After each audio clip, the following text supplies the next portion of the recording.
Please proceed to gate number 5 for immediate boarding. Ladies and gentlemen, the captain, we're just lining up for our departure. I'm pleased to say they've booked the time forward. So just to remind you, pushing back and starting in some 10 minutes. So I trust you're comfortable and enjoy the short flight with us this evening.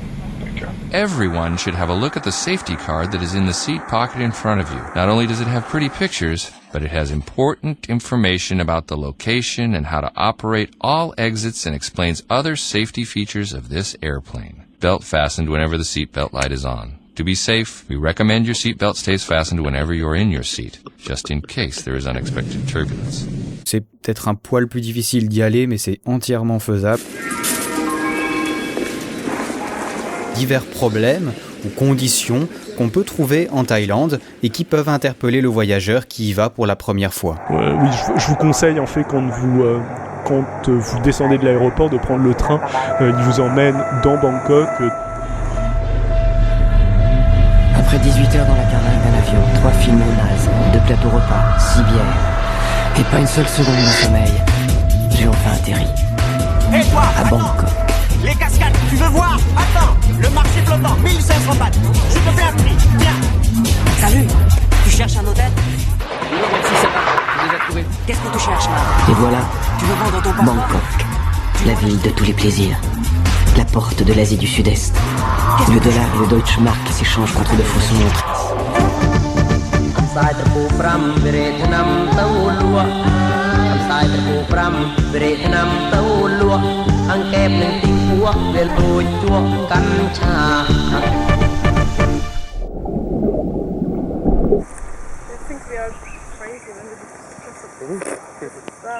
Ok, bon, ça peut être le truc, hein. C'est vrai que c'est pas forcément la première chose qu'on pense à faire à Bangkok, je pense, hein, mais...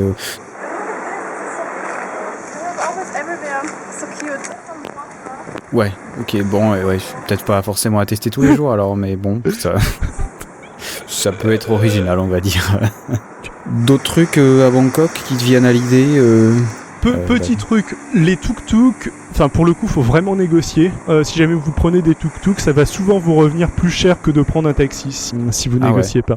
Et bon, les tuk-tuk, vous aurez plus souvent des expériences un petit peu marrantes et un petit peu... Ah oui, c'est épique des fois. Avec les tuk-tuk, faut forcément se faire quelques temples, mais vous allez quand même rapidement remarquer que les temples thaïs se ressemblent pas mal d'un temple à l'autre et que bon... Oh, I don't know that. I never heard. Vous allez quand même relativement rapidement vous lasser.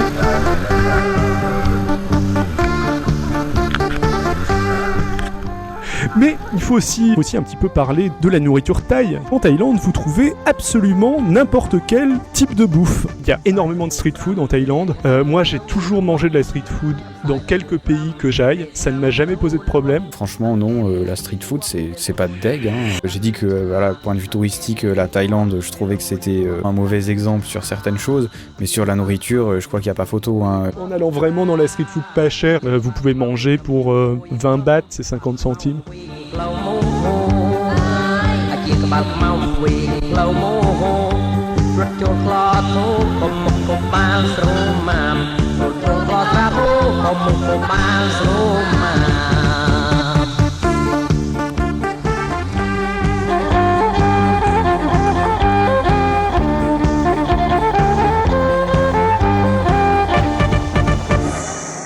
Bref, alors là, on va essayer d'être positif, on va rien dire de mal sur Bangkok. C'est une ville magnifique, géniale. Enfin, ça ressemble à quoi Bangkok ? C'est-à-dire que Bangkok est une agglomération qui fait, selon les recensements qu'on aille de l'officiel à l'officieux, entre 14,5 millions d'habitants et 18 millions d'habitants. Pour un pays qui a donc une taille similaire à la France, on comprend que c'est une agglomération gigantesque.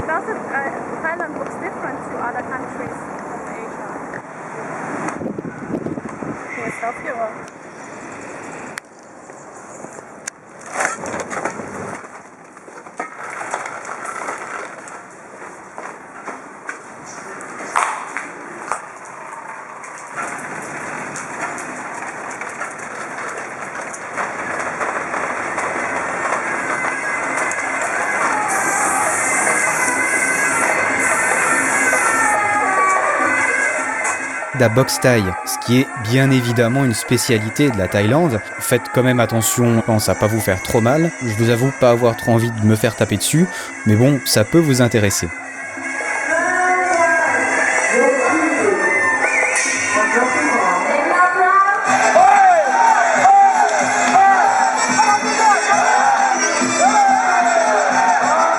Le mot thaï, c'est un peu comme le pad thaï, c'est rendu très très populaire, des mots clés à la mode pour avoir de la branchée.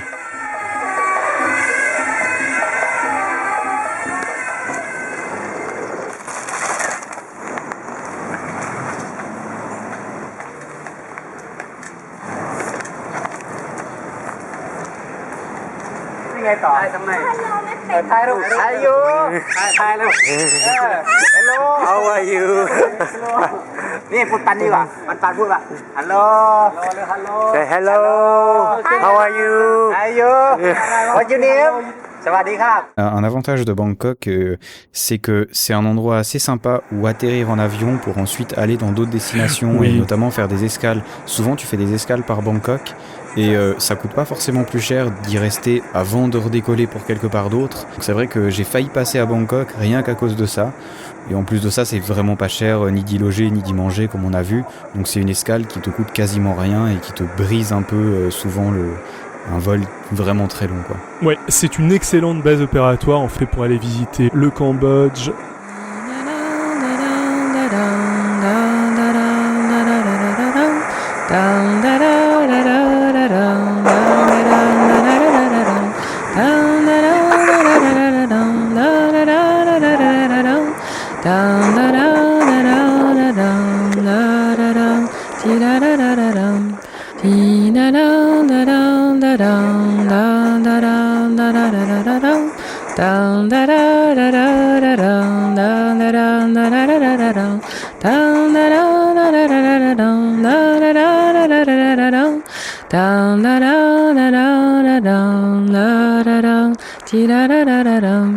Il n'y a pas de ligne de chemin de fer reliant le Vietnam au Cambodge. Le Cambodge et la Thaïlande, c'est pas les meilleurs voisins du monde. On parle du Cambodge, un pays de 14 millions d'habitants qui est entouré du Vietnam et de la Thaïlande. De toute façon, le Cambodge n'est vraiment pas de taille. Ça fait longtemps que le Cambodge est pris dans un certain marasme. Le pays s'est toujours trouvé un peu coincé entre les géants que sont le Vietnam et la Thaïlande. C'est clair que le Cambodge ne fait pas le poids.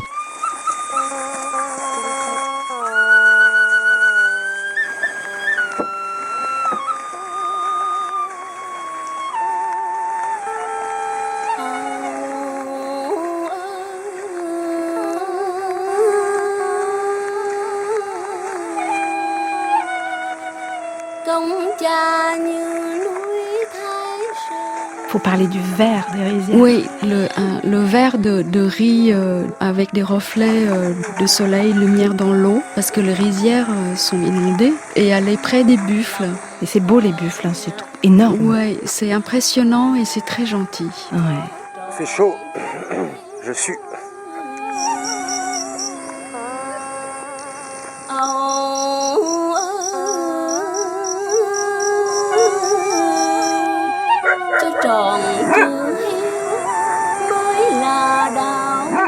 Donc, visiter la jungle, ça signifie aussi un peu faire attention, ne pas perturber la vie de la faune et de la flore. Avoir un accident en trek, par exemple un serpent.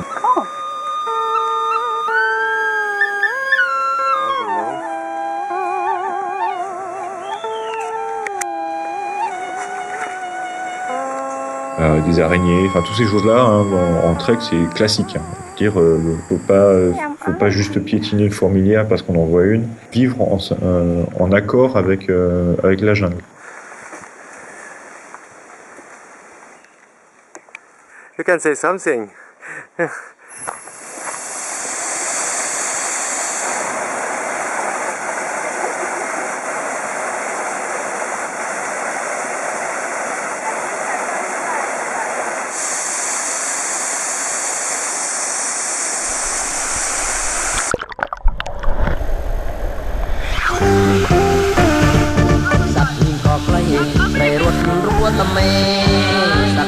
ក្លីត្រីរត់រួតមេរកកាយពីស្រីនឹងកប់ក្លោស្រាពូរកកាយពីស្រីនឹងកប់ក្លោស្រាពូជាបាល់មកអំពីក្លោមោជាបាល់មកអំពីក្លោមោរត់ចូលក្លោនោះកុំបាល់ស្រូម៉ារត់ចូលក្លោស្រាពូកុំបាល់ស្រូម៉ា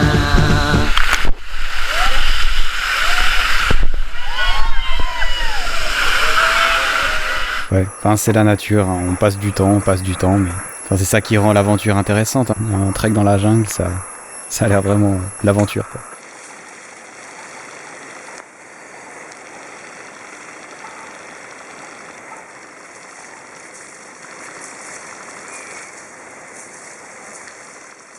Terrorisait la campagne en sous-vêtements, uniquement en sous-vêtements.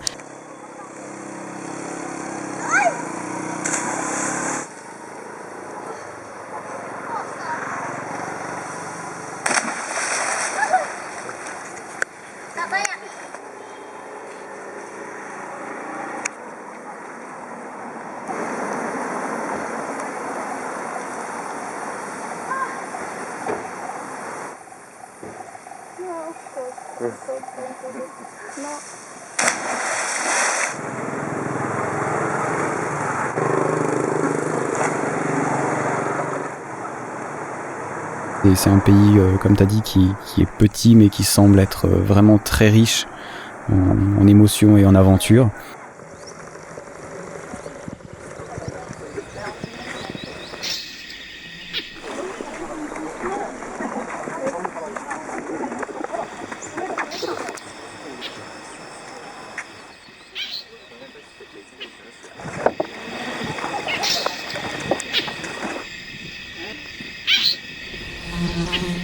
Dans un pays où, du mois d'avril 1975 à janvier 1979, les Khmers rouges se sont évertués à tuer la culture, la pensée, les âmes et les hommes. L'ordre ancien devait disparaître au profit d'un ordre nouveau, où le passé et ses images n'existaient pas. Et malgré la stabilité retrouvée à la fin des années 90, le devoir de mémoire n'a jamais été sur la liste des priorités d'un pays exsangue, corrompu, autoritaire et où les services publics n'existent qu'au travers d'initiatives non gouvernementales. Une première également pour les enfants du Cambodge, confrontés enfin à leur histoire, celle enfouie de leurs parents et de leurs grands-parents, celle de leur royaume. Where you from? Hey, where you from? I don't buy one. Where you from? I don't buy one. Where you from? Where you come from? From France. Where you from? Where you from? England, London, UK, Manchester, Australia, UK. Where you from? Where you from? Friend. Give me friend coin. Give me one coin from friend. So that.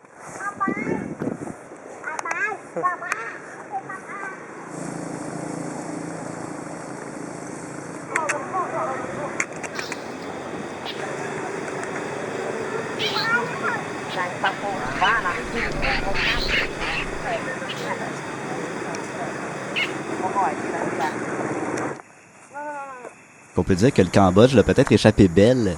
Dans la ville d'à côté, je crois que c'est Siem Reap, j'espère que exactement, ouais, c'est ça. Ouais, quand on va à Siem Reap. Direction Siem Reap. Donc là, pour le coup, niveau tourisme peu agréable et développement intensif et rapide, j'ai trouvé que Siem Reap était un très bon exemple ou un très mauvais exemple. C'est quelque chose d'extrêmement complexe, que ça grandisse assez pour que effectivement il y a une amélioration de la richesse des gens, hein, c'est clair. Je pense qu'ils ont le droit d'avoir exactement la même chose que nous, et qu'en même temps ça soit pas surexploité. Et puis bon, ben voilà, on connaît l'équilibre de l'être humain, hein, il a vraiment de la peine avec ça.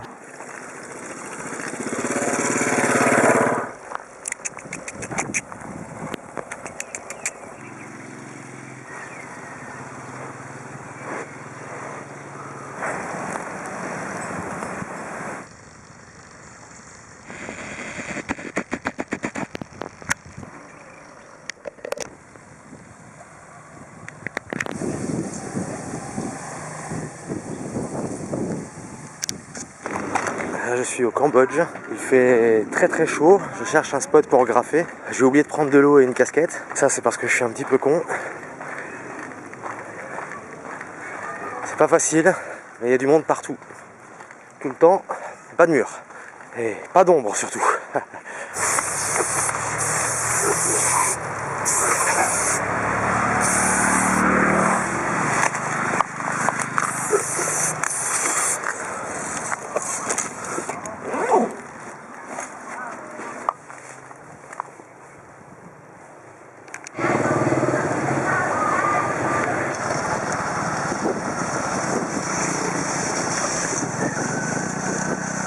Je viens de prendre une sacrée ramassée de flotte.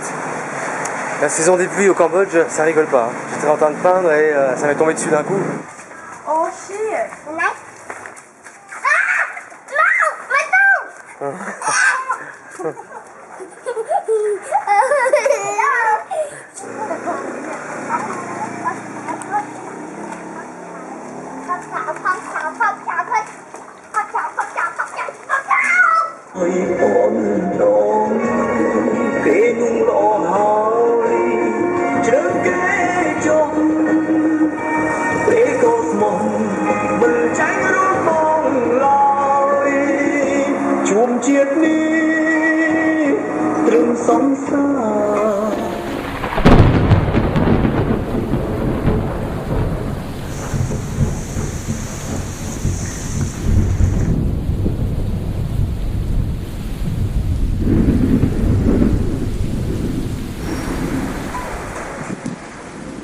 C'est pas toujours évident d'avoir que chacun ait le temps de se dire je sais pas si je vais rester 4 jours dans cette ville ou 5 jours, peut-être que je vais rester plus, je m'en fiche. Avoir le temps comme ça, c'est super et à ce moment-là, il faut mieux en profiter.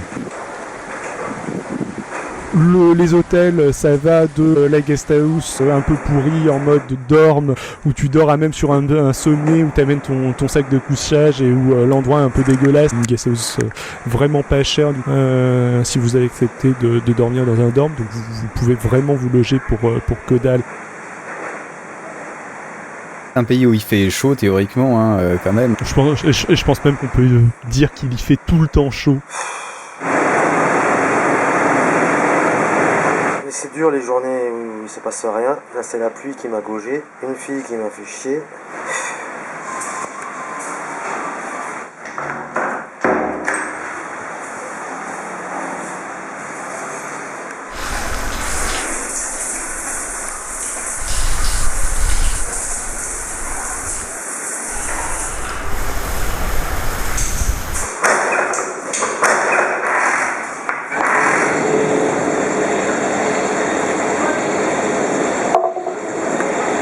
Je pars du principe que je suis un touriste, je fais marcher l'économie locale. Vu que c'est un pays hyper touristique, ils traduisent énormément de choses en anglais. Développer le tourisme, oui, on va développer le tourisme.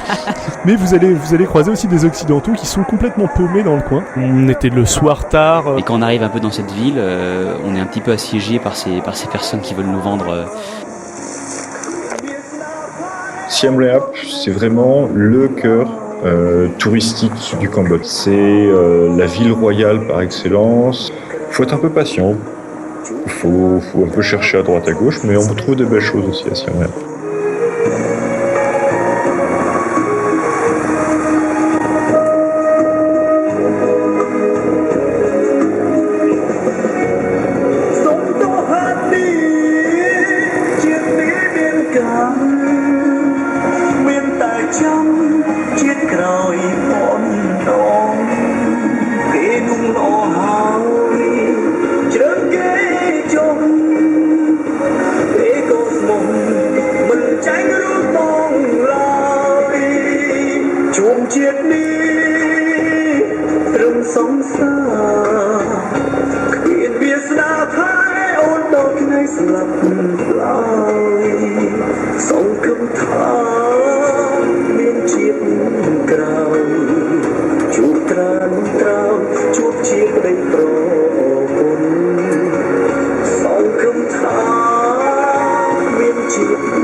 Traverser le Cambodge, presque un pèlerinage pour connaître un peu qu'est-ce que c'était que ce royaume d'Angkor. C'est-à-dire que Angkor était la capitale du royaume d'Angkor à cette époque.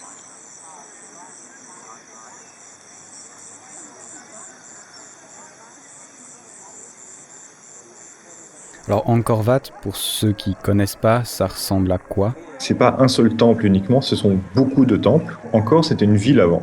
C'était une vraie ville avec un marché, avec des villageois et ainsi de suite. Il faut se dire que le plus petit des temples est plus gros que la Tour Eiffel, en surface au sol.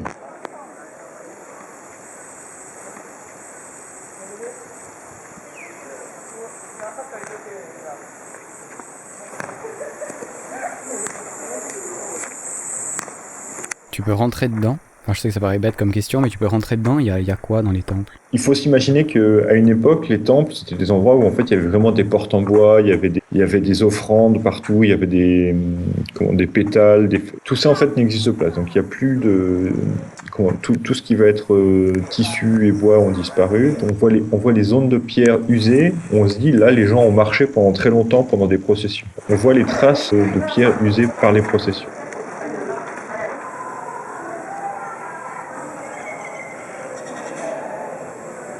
Donc le tuk-tuk va t'emmener jusqu'à l'entrée des temples, et une fois que tu es dans le sanctuaire d'Angkor, c'est là où en fait on va faire le plein de vieilles pierres. On peut être tout à fait emporté par la taille et des monuments d'Angkor, et que se dire que c'est là depuis plus de 2 millénaires, là forcément ça pose son nom. À Angkor, les temples en fait les plus caractéristiques, c'est en fait les temples qui ont été envahis par la jungle. Il y a quelques temples qui sont en fait restés partiellement attaqués par la jungle. C'est-à-dire qu'on ne les reconstruit pas, on ne coupe pas les arbres seulement pour reconstruire le temple. On laisse le temple mangé par les arbres. Ces arbres monumentaux qui ont dévasté le temple. Et donc on voit ces grosses racines qui traversent la toiture, on voit ces grosses racines qui bloquent les portes, avec toute cette jungle qui a pris le dessus, qui a grossi pendant des siècles et des siècles pour justement casser toutes ces pierres. Alors quand on voit la taille des pierres, on se dit que l'arbre derrière doit être quand même assez costaud.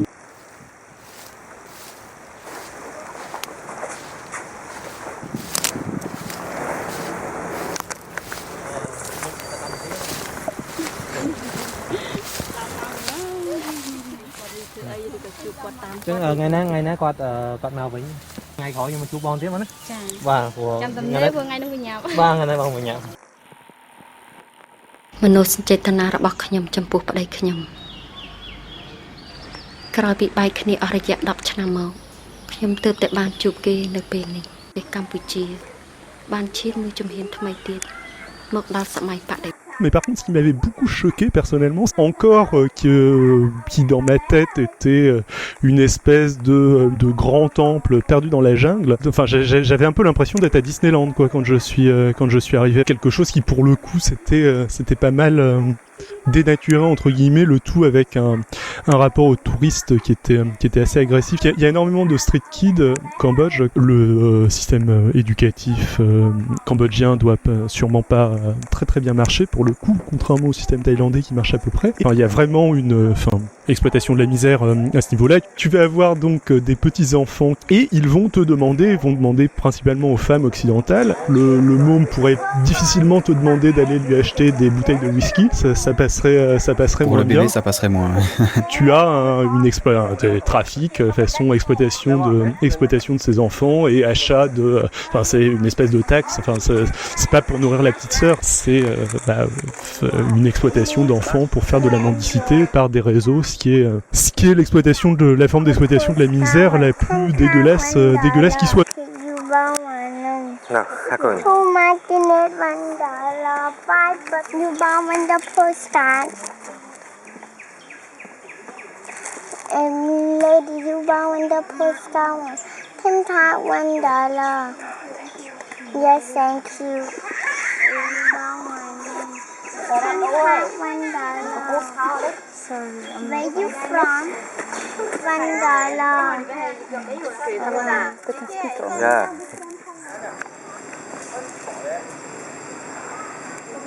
En fait, on a imposé de $1, c'est $1, à peu près $1. Alors, il faut savoir qu'Angkor Wat, ce temple-là, c'est le plus important symbole de la nation cambodgienne. Alors, c'est facile à l'heure actuelle surtout d'aller visiter les temples d'Angkor. Il n'y a pas non plus une très grande conscience écologique. Oui, les Cambodgiens étaient un peu piqués au vif. Oui. On pourrait parler un peu d'opportunisme ici.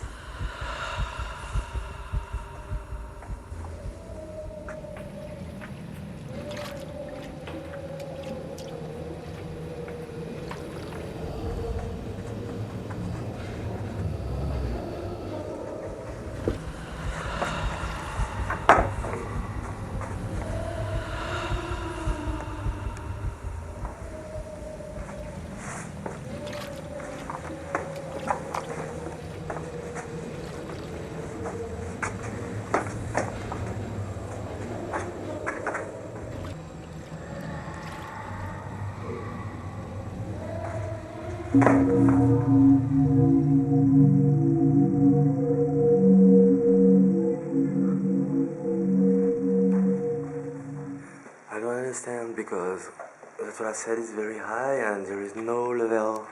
Yeah, like so much rock just to make it high. It looks pretty, but it's just interesting. Why did they build so high? Je pouvais pas rester au Cambodge. Je pensais, j'ai toujours su que je reviendrais, mais il fallait sur le moment même partir.